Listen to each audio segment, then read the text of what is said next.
Hey Canada, this is FireStorm. Today we're cutting through the haze to explain air quality. What the numbers mean, why they matter, where it's most dangerous, and what you can do right now to protect yourself and your family. The numbers you see on weather apps come from the Air Quality Health Index, or AQHI. This scale runs from 1 to 10, with 4 risk bands. Low, 1 to 3.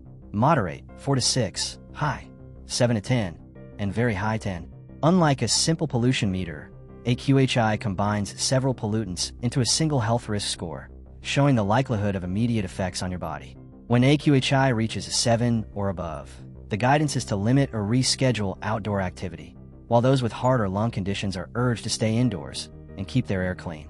So what's actually in the air when it's bad? The biggest culprit during wildfire season is fine particulate matter, PM 2.5, particles about 30 times smaller than a human hair. These can burrow deep into your lungs and even enter your bloodstream. But smoke is more than dust. It's a chemical cocktail including ozone, nitrogen dioxide, sulfur dioxide, carbon monoxide, volatile organic compounds, and polycyclic aromatic hydrocarbons. Of these, Health Canada points to it as the most dangerous, linked to asthma flares, heart events, COPD attacks, and increased emergency visits. Globally, the World Health Organization sets its safety bar at just 5 micrograms per cubic meter as an annual average, and 15 micrograms for a daily spike. On smoky days, many Canadian cities soar past those thresholds, even when the country's yearly averages look relatively clean. That's why a region can boast good long-term air quality, yet still hit very high risk during smoke intrusions. Where is it most dangerous? Western Canada, British Columbia, Alberta, and the Prairies often takes the hardest hits during wildfire season. Stagnant high-pressure systems can trap smoke close to the ground, as we've seen in Metro Vancouver and the Fraser Valley this week, where AQHI reached 10. But smoke doesn't respect borders. Fires in northern BC or even the US can push fine particles thousands of kilometers, turning a clear morning into a hazardous evening. The health toll goes far beyond irritated eyes or a scratchy throat. Health Canada has linked wildfire smoke to premature deaths, higher risks of strokes, heart attacks, and respiratory crises, along with potential reproductive and developmental effects. Mental health is also affected. Prolonged smoke events have been tied to spikes in anxiety, depression, and even cognitive decline linked to fine particle exposure. Of course, wildfires aren't the only source. Transportation, industrial emissions, oil and gas, and residential wood burning all contribute. But in recent years, smoke has become the dominant driver of short-term spikes, erasing decades of clean air gains during the worst weeks of fire season. Government estimates already attribute thousands of premature deaths annually to air pollution in Canada, even without wildfire surges.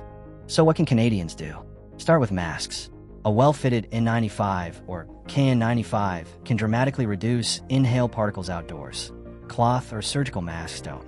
Indoors, use a HEPA purifier or build a DIY Corsa Rosenthal box.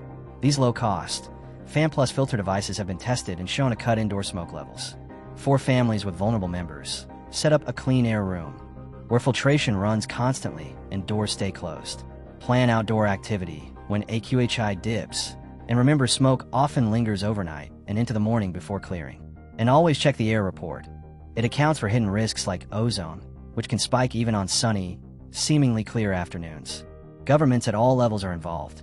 Municipalities issue advisories, provinces handle health guidance and wildfire response, and the federal government supports with forecasting and national alerts.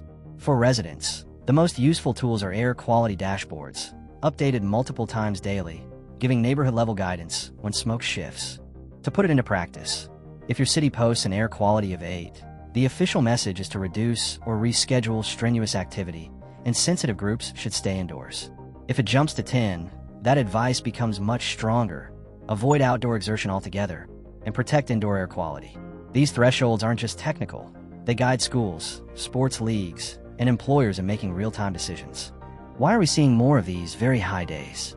Hotter, longer fire seasons are producing bigger smoke plumes, while urban heat and sunlight intensify, ozone on top. That double punch means even after the smoke thins, air quality can stay dangerous well into the afternoon. Thanks for watching. Please help us grow by liking and subscribing for your daily update on what's burning and storming where you are.